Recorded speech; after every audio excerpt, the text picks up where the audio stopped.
जैसे ज्ञानदीप परिवार यहाँ पर सब इकट्ठा हुए हैं हमारी बहन मनीषा के लिए न्याय मांगने के लिए। आपका कहना है कि मनीषा केवल एक बेटी नहीं बल्कि सभी बेटियों की आवाज है, कैसे? आज लड़कियां उसी समाज में असुरक्षित हैं जिस समाज में नारी को देवी के समान पूजा जाता है। बेटी बचाओ बेटी पढ़ाओ, लेकिन आज हमारे समाज में बेटियां ही सुरक्षित नहीं हैं। आज हम सब यहाँ इकट्ठा इसलिए हुए हैं ताकि सरकार तक, प्रशासन तक हम अपनी आवाज को पहुंचा सकें। 2021 की एक रिपोर्ट के अनुसार इंडिया में डेली 86 रेप केस रजिस्टर किए जाते हैं। इन केसों पर कोई भी एक्शन नहीं लिया जाता। ये इंडियन जुडिशियल सिस्टम का सबसे बड़ी कमी रही है। हमारे संविधान में हर नागरिक को जीने का अधिकार है, लेकिन मनीषा से यह अधिकार छीन लिया गया। तो हमें सुनिश्चित करना होगा कि दोषियों को कठोर से कठोर सजा मिले। जब तक न्याय नहीं मिलता यह संघर्ष जारी रहेगा।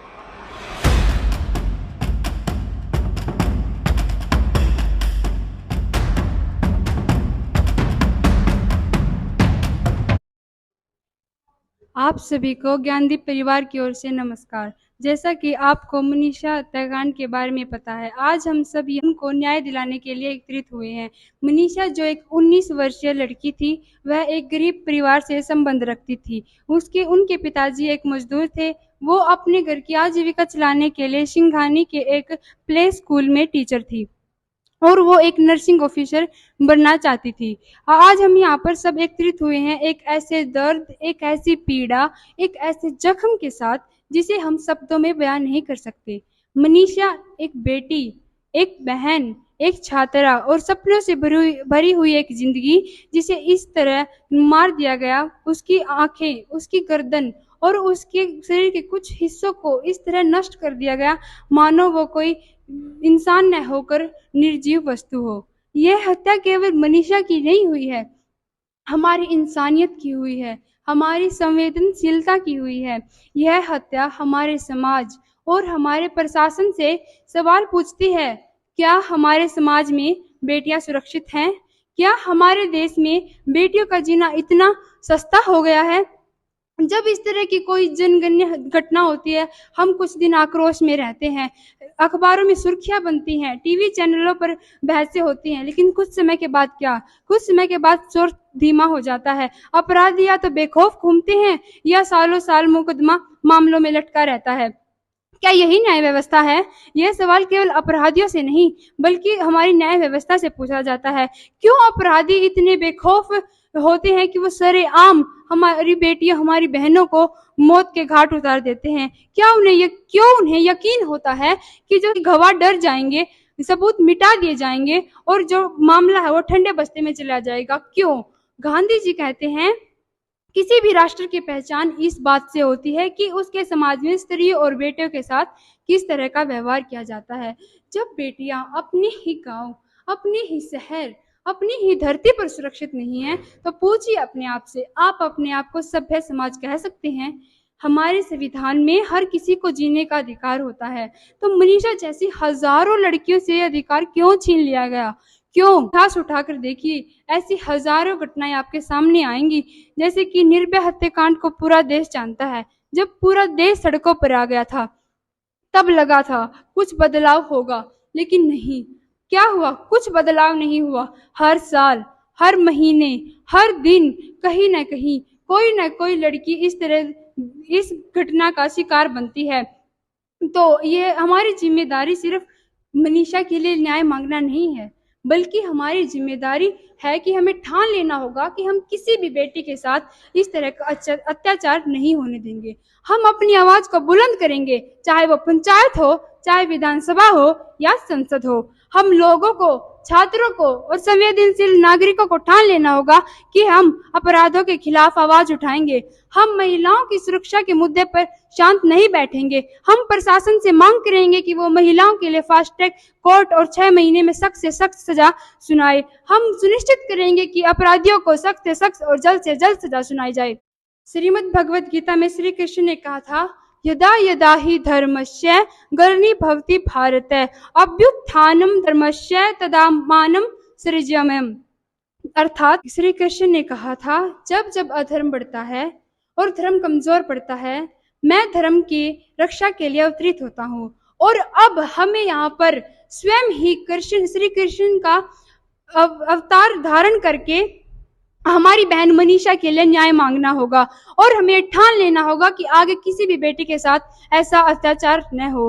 हम सब ठान लेंगे कि हम हमारी बहन मनीषा को न्याय दिलाएंगे, अपराधियों को सजा दिलाएंगे और अपने समाज को एक ऐसा समाज बनाएंगे जहां पर बेटियां बिना डरे रह सकें। और अब मेरे साथ मेरे कुछ बहन भाई भी अपने विचार प्रकट करना चाहते हैं अब मेरी बहन मनीषा को न्याय दिलाने के लिए।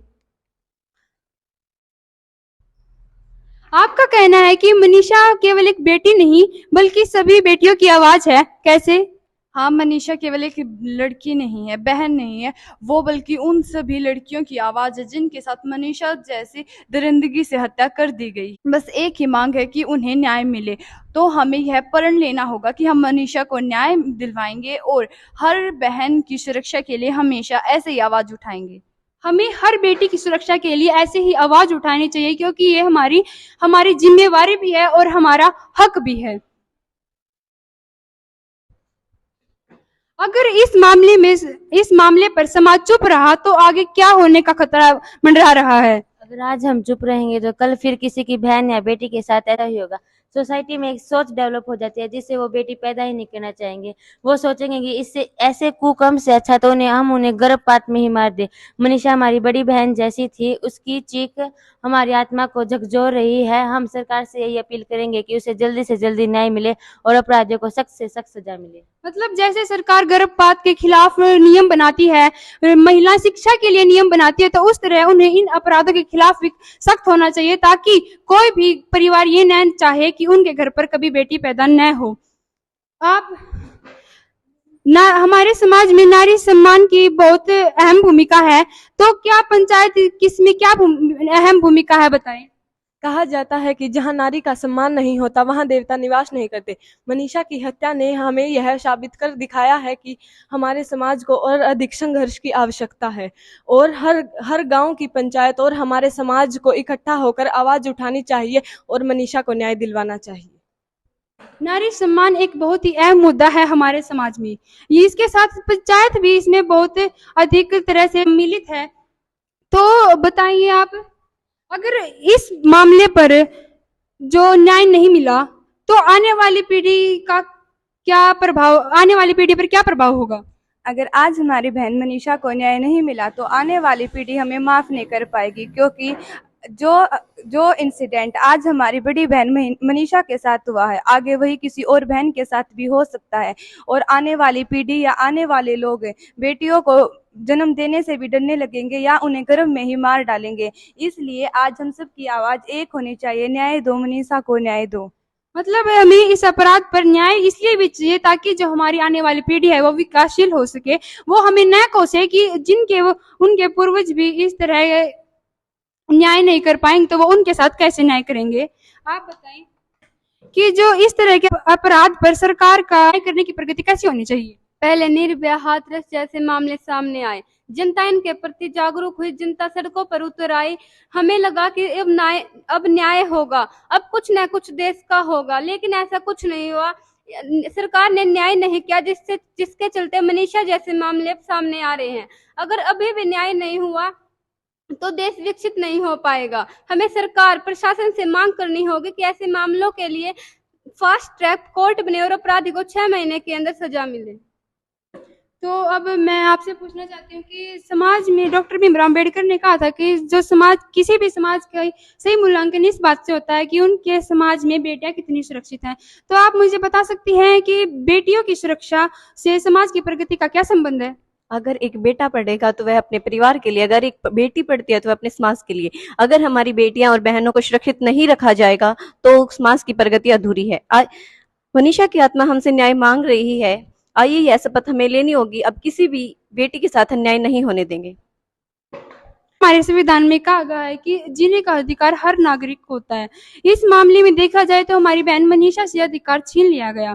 क्यों छीन लिया गया ये तो हम नहीं जानते, इसके लिए हमें न्याय चाहिए। और मैं आपसे पूछना चाहती हूँ, इस मामले में आप क्या कहना चाहती हैं? हमारे संविधान में हर नागरिक को जीने का अधिकार है, लेकिन मनीषा से यह अधिकार छीन लिया गया। तो हमें सुनिश्चित करना होगा कि दोषियों को कठोर से कठोर सजा मिले ताकि हर बेटी, हर बहन सुरक्षित रहे। जो ये अगर जघन्य घटनाएं होती हैं ये हमारे समाज पर कलंक होती हैं। तो आप मुझे बताइए कलंक कैसे है?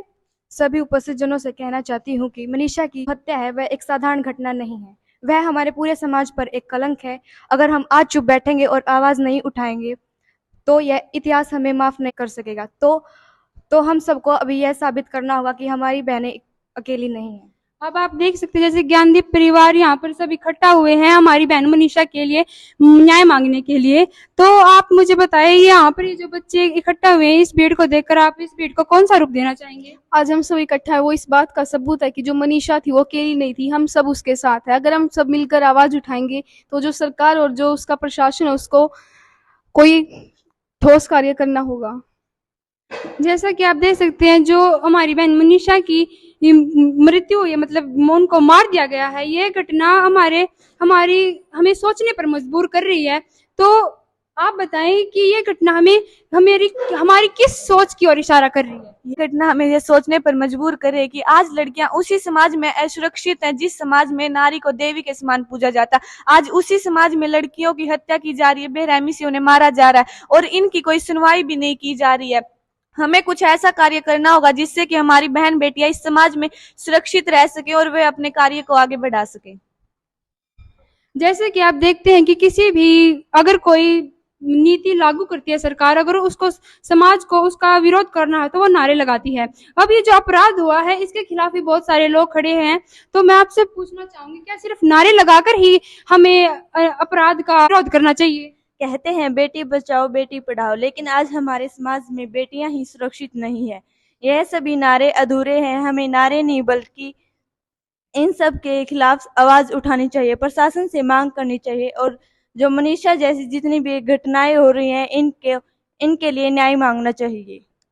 न्याय मांगना चाहिए, सही बात कही है। अब मैं देखिए हम सब यहाँ पर एकत्रित हुए हैं अपनी बहन मनीषा के लिए न्याय मांगने के लिए। हम सरकार से अनुरोध करेंगे कि वो हमारी बहन मनीषा को न्याय दे। तो क्या आपको उम्मीद है कि आपकी आवाज सरकार तक पहुंचेगी? हाँ, आज हम सब यहाँ इकट्ठा इसलिए हुए हैं ताकि सरकार तक, प्रशासन तक हम अपनी आवाज को पहुंचा सके। हम तब तक चुप नहीं बैठेंगे और जब तक चुप नहीं बैठेंगे जब तक मनीषा को न्याय नहीं मिल जाता। और हम साथ मिलकर कहेंगे कि मनीषा को न्याय दिलाओ। और हम सरकार से यह भी अपील करेंगे कि सरकार को महिला अपराधों के मामले में फास्ट ट्रैक कोर्ट और 6 महीने के अंदर कड़ी से कड़ी अपराधियों को सजा सुनाई जानी चाहिए।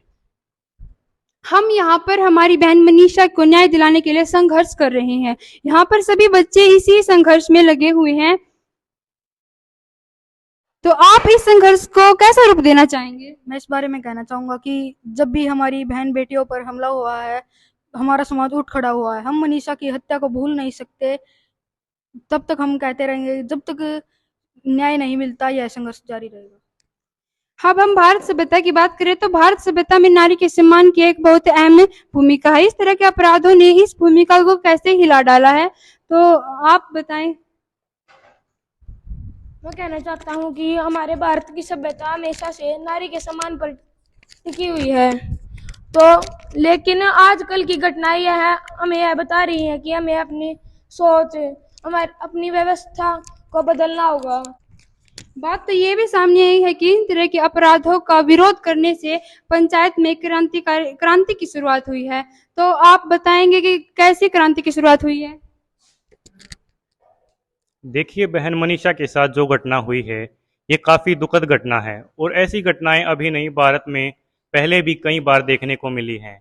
और हमने यह भी देखा है कि जब भी समाज इन घटनाओं के खिलाफ एकजुट होकर प्रयास करता है तो समाज में काफ़ी कुछ बदलाव देखने को मिलता है। और अगर पंचायत चाहे तो इसमें बहुत कुछ योगदान दे सकती हैं।